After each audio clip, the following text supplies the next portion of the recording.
9-foot variable pitch Hamilton sandwich propeller.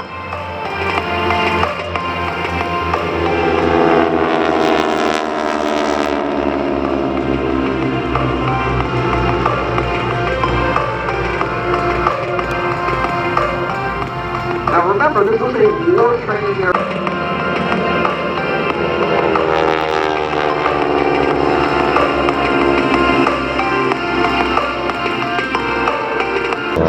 Pilot, flying Romeo Whiskey November.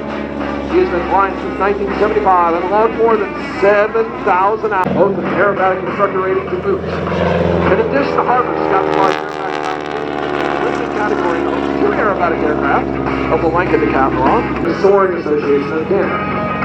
He holds the following degrees: a Bachelor of Engineering in Physics as well as a Master in Engineering in Physics.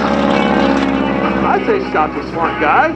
Flying, taxiing in formation, you'll see our Harvard gang coming back in from the Canadian Aircraft Association with all their Harvards. Boy, oh boy, nice aircraft taxiing in formation. Give them a wave as they go on by.